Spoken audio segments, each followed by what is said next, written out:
सलाम इंडिया। और आज हम देखने वाले हैं कि वेस्ट बंगाल का डाउनफॉल कैसे शुरू हुआ। तो चलो उस वीडियो पे चर्चा करेंगे और एक भाई ने वीडियो बनाया है बहुत खूबसूरती से, तो देखेंगे। चलो।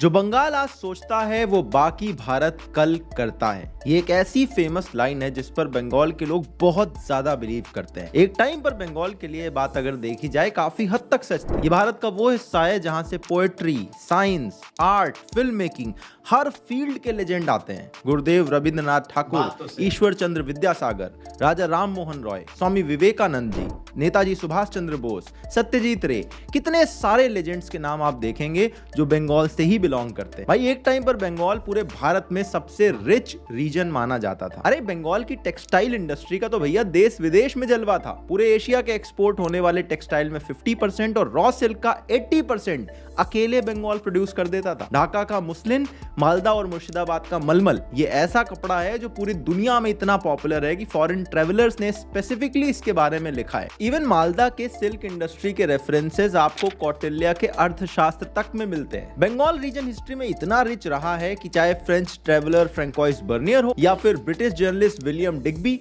ये लोग इन्हें इजिप्ट और ब्रिटेन से भी ज्यादा रिच बताते थे। लेकिन आज के टाइम पर यह सब कुछ एकदम उलट चुका है। ये स्टेट आज के टाइम पर स्ट्रगल कर रहा है।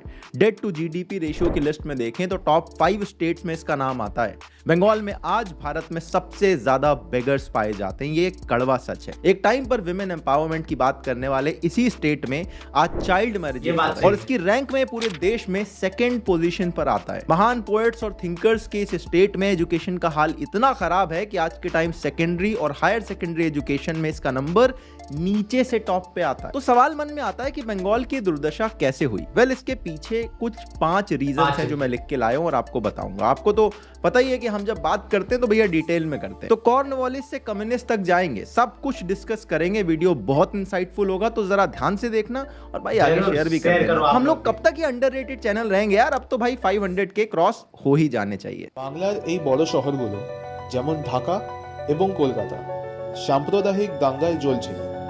যেমন দাঙ্গা লোকেরা নিজের জীবনে দেখে। Tata Motors pulls out of West Bengal. এই দেশে ওদেরকে শরণার্থী বলে অনেক দিন পর্যন্ত অনেক কিছু জিনিস থেকে বঞ্চিত করা হয়েছিল। Mamata Banerjee has finally cracked the whip on tainted Minister Partha Chatterjee. He is one of the main accused in the SSC scam and has been sacked as West Bengal minister. ਸਾਰਾ ਬੰਗਾਲ ਤੁਹਾਡੇ ਕੋਲੋਂ ਅਨਾਜ ਤੇ ਗੱਲੇ ਦੀ ਭਿੱਖ ਮੰਗਦਾ ਹੈ। ਹਜ਼ਾਰਾਂ ਮਰ ਗਏ ਨੇ ਤੇ ਬਾਕੀ ਜਿਹੜੇ ਨੇ ਉਹ ਤੁਹਾਡੀ ਮਦਦ ਦੀ ਇੰਤਜ਼ਾਰ ਕਰ ਰਹੇ ਨੇ।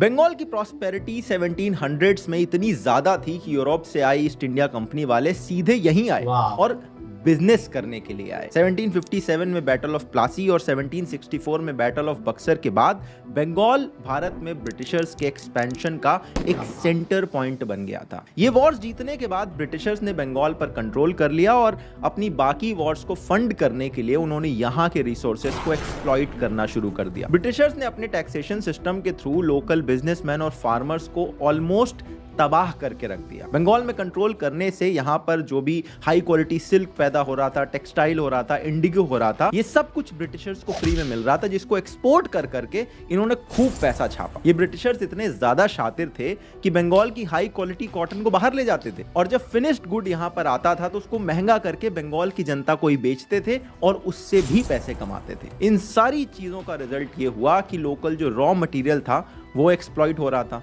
लोकल इंडस्ट्रीज थी वो खत्म हो रही थी और बंगाल की इकोनॉमी लगातार श्रिंक होती चली गई और ब्रिटिशर्स ये सारा पैसा हजम कर गए। इन्होंने डकार तक नहीं मारी। अब एज इफ इतना सब कुछ काफी नहीं था कि ब्रिटिशर्स की तरफ से लॉर्ड कॉर्नवालिस ने बंगाल को बर्बाद करने का एक और मास्टर प्लान तैयार करा। इसने 1793 में इंट्रोड्यूस किया ब्रिटिश परमानेंट सेटलमेंट एक्ट। अब ये एक्ट क्या था और बंगाल प्रेसिडेंसी पर इसका क्या इंपैक्ट था, इस पर हमने एक डिटेल में अपने पुराने वीडियो में बात करी, लेकिन यहां पर आपको मैं शॉर्ट में बताता हूं। उस टाइम पर बंगाल रीजन से ना काफी ज्यादा टैक्स कलेक्ट होता था जो फार्मिंग सेक्टर से आता था, लेकिन उस टाइम पर फार्मिंग का आउटपुट कम हो रहा था क्योंकि फेमिन्स वगैरह भी हो चुकी थी। तो अपने रेवेन्यू को कांस्टेंट रखने के लिए कॉर्नवालिस ने ये एक्ट लगाया और टैक्स को फिक्स कर दिया। उसने कहा कि फसल हो या ना हो, फार्मर्स को एक फिक्स टैक्स देना पड़ेगा और ये टैक्स कलेक्ट पता है कौन करता था? उस टाइम के जमींदार। तो धीरे धीरे जो छोटे फार्मर्स थे वो बर्बाद होने लगे। जब सूखा पड़ा तो टैक्स देने के लिए किसानों को अपनी ही जमीन गिरवी रख के हाई इंटरेस्ट पे लोन लेना पड़ा। और ये लोन पता है वो किससे लेते थे? उन्हीं जमींदारों से। तो इन जमींदारों ने टैक्स भी कलेक्ट करा, उन्होंने ही लोन दिए, और जब किसान वो लोन नहीं चुका पाए तो उनकी जमीनें भी हड़प ली। और इस सिस्टम के थ्रू बंगाल रीजन के जो नॉर्मल किसान थे वो जड़ से खत्म होते चले गए। अगला रीजन है फेमिन यानी भुखमरी। बंगाल में दो मेजर फेमिन्स के इंसिडेंट हुए जिसने इस पूरे रीजन को बहुत ज्यादा नुकसान पहुंचाया। ये फेमिन सिर्फ नेचुरल नहीं थे बल्कि एक मैन मेड फेमिन थे जिनको प्रॉपरली ब्रिटिशर्स ने ही इंजीनियर किया था। सबसे पहला फेमिन था 1770। एक्चुअली 1768 और 69 ये 2 सालों में लगातार बंगाल के पूरे रीजन में सूखा पड़ा था, तो वहां पर फसल ऑलरेडी नहीं हो रही थी और इसके ऊपर वहां पर स्मॉल पॉक्स का एपिडेमिक भी फैल गया। तो अल्टीमेटली 1770 में यहाँ पर फेमिन यानी भुखमरी आ गई। कहते हैं उस टाइम पर बंगाल की 1/3 पॉपुलेशन यानी लगभग 1 करोड़ लोग इस भुखमरी की वजह से मारे गए थे। और इस सारी प्रॉब्लम में आग में घी डालने का काम करा ईस्ट इंडिया कंपनी ने, जब उसने अपनी आर्मी के लिए एक बड़े अमाउंट में राइस चावल खरीद के रखने शुरू कर दिए, जिससे फेमिन और सीवियर होता चला गया। लोगों के पास जब खाना नहीं बचा तो लोग ये रीजन छोड़ छोड़ के दूसरी जगह जाने लगे और जो ओवरऑल कल्टीवेशन था, जो खेती किसानी थी, वो 1/3 रह गई। कुछ हद तक काफी सिमिलर इंसिडेंट एक बार फिर से बंगाल रीजन में देखने को मिलता है 1943 में, जब फिर से इसी रीजन में एक मेजर फेमिन आया।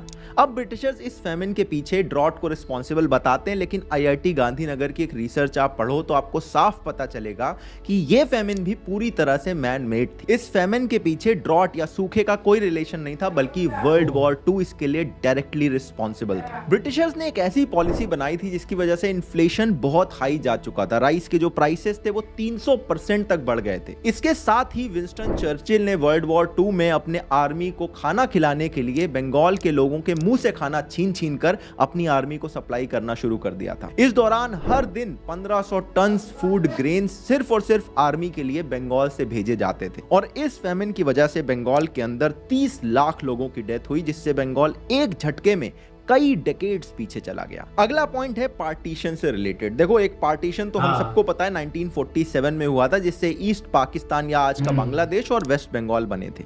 लेकिन बंगाल के 2 और पार्टीशंस हो चुके हैं। पहला पार्टीशन 1874 में हुआ था, जब बंगाल प्रेसिडेंसी को तोड़कर असम बनाया गया था। 1912 में दूसरा पार्टीशन हुआ, जब बंगाल से ही सेपरेट करके बिहार और ओडिशा बनाए गए। जब असम को बंगाल से अलग किया गया था तो जो पूरी टी फार्मिंग वाली अपॉर्चुनिटी थी वो बंगाल के हाथ से निकल गई। जब बिहार और ओडिशा को अलग कर दिया गया तो वहां पर जो पूरा मिनरल वाला एरिया था वो भी इनके हाथ से चला गया। और फिर आया 1947 वाला पार्टीशन। ब्रिटिशर्स ने पार्टीशन इतनी क्रूएल्टी के साथ किया था कि यूनाइटेड बंगाल की ऑलमोस्ट 75% जो जूट फील्ड थी वो ईस्ट पाकिस्तान को दे दी, और सारी की सारी जूट मिल्स जो उस टाइम पर हावड़ा, हुगली, 24 परगना एरिया में थी वो बंगाल में रह गई। अब पाकिस्तान ने भारत में जो जूट आता था उस पर इतना हैवी टैक्स लगा दिया कि यहाँ पर जो फैक्ट्रीज थी उनके लिए रॉ मटेरियल खरीदना इम्पॉसिबल हो गया, और इसकी वजह से एक एक करके वेस्ट बंगाल की जूट मिल्स बंद हो गई। इसके अलावा इस पार्टीशन का एक मेजर प्रॉब्लम था रेफ्यूजी क्राइसिस। 1961 का अगर आप सेंसस देखो, जो कि ऑफिशियल डेटा है, वो बताता है कि 30 लाख लोग उस टाइम पर ईस्ट पाकिस्तान से वेस्ट बंगाल में आए थे एज ए रेफ्यूजी, और ये सिर्फ ऑफिशियल डेटा है। अनऑफिशियली इससे काफी ज्यादा नंबर में इलीगल इमिग्रेंट्स भी भारत में आए थे, जिससे वेस्ट बंगाल की जो इकोनॉमी थी उस पर बर्डन हद से ज्यादा बढ़ता चला गया। अगला रीजन है पोस्ट इंडिपेंडेंस बंगाल की पॉलिटिक्स। देखो, इतना सब कुछ हो जाने के बाद भी वेस्ट बंगाल के पास एक मौका था कि अब हालात धीरे धीरे सुधारे जा सकते हैं, क्योंकि 1947 के बाद ब्रिटिशर चले गए, अब तो पावर अपने हाथ में थी। लेकिन यहां पर पॉलिटिक्स की वजह से बंगाल की ग्रोथ नहीं हो पाई। इंडिपेंडेंस के बाद से अगर आप देखें तो कांग्रेस, CPIM और TMC, यही 3 पार्टीज हैं जो यहां पर पावर में रही हैं। और इंडिपेंडेंस के बाद अगर तुरंत बाद देखें तो सेंटर और स्टेट दोनों ही जगह कांग्रेस की सरकार थी। लेकिन इसके बावजूद कहते हैं कि वेस्ट बंगाल को काफी डिस्क्रिमिनेशन भी देखना पड़ा। यहाँ पे जितनी भी जूट की खेती वगैरह बची थी वो इनकी कैश क्रॉप थी। इसका एक्सपोर्ट करके जो ड्यूटी मिलती थी उससे बंगाल का रेवेन्यू बढ़ता था। लेकिन सेंट्रल गवर्नमेंट ने उस टाइम पर इसके एक्सपोर्ट ड्यूटी में स्टेट गवर्नमेंट का जो शेयर था उसको कम कर दिया। इसके अलावा रिफ्यूजी क्राइसिस से डील करने के लिए स्टेट गवर्नमेंट को जो पैकेज वगैरह मिलता था उसको भी कम कर दिया। इसके साथ स्टेट से जो इनकम टैक्स कलेक्ट होता था उसमें स्टेट का शेयर पहले 20% था, इसको घटा के 12% कर दिया। जबकि बॉम्बे प्रेसिडेंसी को जो 20% शेयर मिलता था इनकम टैक्स का वहां का, उसको बढ़ा के 21% किया गया था। अब इन सबसे परेशान होकर उस टाइम पर बंगाल के सीएम बीसी रॉय ने पंडित नेहरू जी को लेटर लिखा। उन्होंने कहा कि ये सारी चीजें सही नहीं हो रही हैं। अब सोच के देखो, वो खुद कांग्रेस से थे और नेहरू जी को लेटर लिख के उन्हें बताना पड़ रहा था कि दिस इज नॉट राइट। और इन सब के बाद आई 1952 की फ्रेट इक्वलाइजेशन पॉलिसी। इसकी वजह से जो कोस्टल स्टेट थे जैसे गुजरात, महाराष्ट्र, यहाँ पे खूब डेवलपमेंट हुआ, लेकिन जो ईस्टर्न स्टेट थे जैसे बिहार और बंगाल, इनको काफी ज्यादा नुकसान हुआ। ये भी हमने बिहार वाले वीडियो में बहुत डिटेल में समझाया है, लेकिन अगर आप इसका इंपैक्ट देखें सिर्फ बंगाल के ऊपर तो 1952 में इस पॉलिसी से पहले गुजरात और महाराष्ट्र में जितनी टोटल फैक्ट्रीज थी उससे ज्यादा अकेले फैक्ट्रीज थी वेस्ट बंगाल के अंदर। लेकिन 1956-57 के बीच में अगर आप देखें महाराष्ट्र में जितनी नई फैक्ट्रीज को लाइसेंस मिला था उससे नियरली हाफ फैक्ट्रीज खुल रही थी वेस्ट बंगाल में। और कहीं ना कहीं इसी का नतीजा है कि 1947 में वेस्ट बंगाल से जो पूरे देश का 27% इंडस्ट्रियल आउटपुट आता था वो 1960 में घट के सिर्फ 17% रह गया। अब जब कांग्रेस पावर से गई तो वेस्ट बंगाल में पावर में आई सीपीआईएम यानी कम्युनिस्ट पार्टी। अब कम्युनिस्ट पार्टी कैपिटलिस्ट और इंडस्ट्रियलिस्ट से कितना प्यार करती है ये तो मुझे आपको बताने की जरूरत नहीं है। इनके आने के बाद बंगाल में ट्रेड यूनियंस का कल्चर खूब तेजी से शुरू हुआ।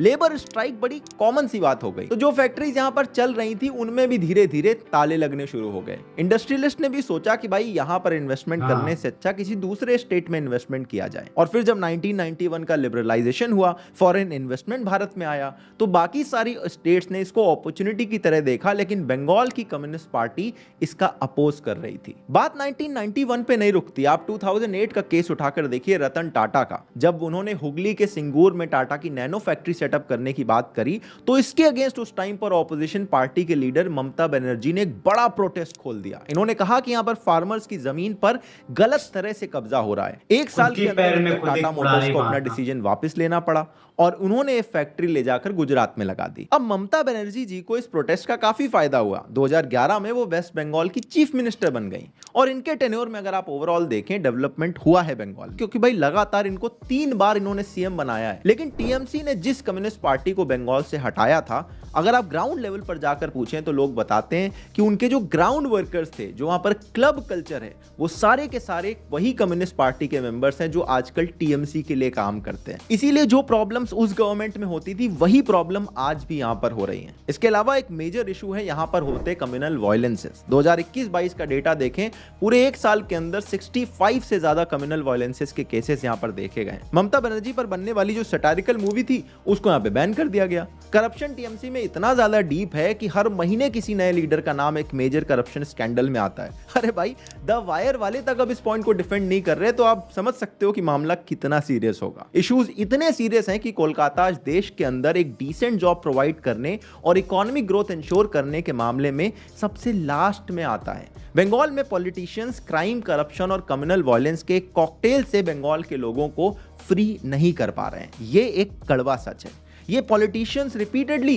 ग्लोरियस पास्ट के नॉस्टैल्जिया में लोगों को रखना चाहते हैं, लेकिन वैसे ही ग्लोरियस फ्यूचर की तरफ लोगों को ले जाने में इनकी जो तैयारी है वो काफी वीक दिखाई देती है। तो ये थी बंगाल के ऊपर हमारी एक डिटेल्ड केस स्टडी। हमने एक बहुत लंबे टाइम पीरियड को एक छोटे से वीडियो में कवर करने की कोशिश करी है। इससे पहले हमने बिहार को भी कवर किया है, डिस्क्रिप्शन में उसका लिंक है, आप देख लेना। और कॉमेंट्स में बताना कि अगले किस स्टेट को कवर करना चाहिए। ऐसे और वीडियोस देखने हैं तो डू सब्सक्राइब। मैं मिलूंगा आपसे अगले किसी वीडियो में एक नए टॉपिक के साथ।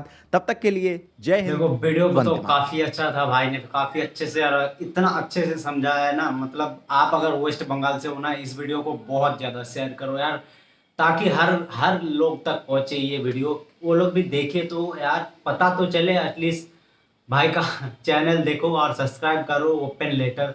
तो इस वीडियो का अगर 10 में से मैं रेटिंग देना चाहूँ, कितना रेटिंग? 5.5 का रेटिंग देना चाहूँगा ओवरऑल। आगे और भी वीडियो पे रेटिंग देंगे। तब तक के लिए आप लोग भी रहो, वीडियो देखो और शेयर करो वीडियो को, सब्सक्राइब भी मारो। मिलते हैं एक और वीडियो में। जय हिंद, बाय बाय।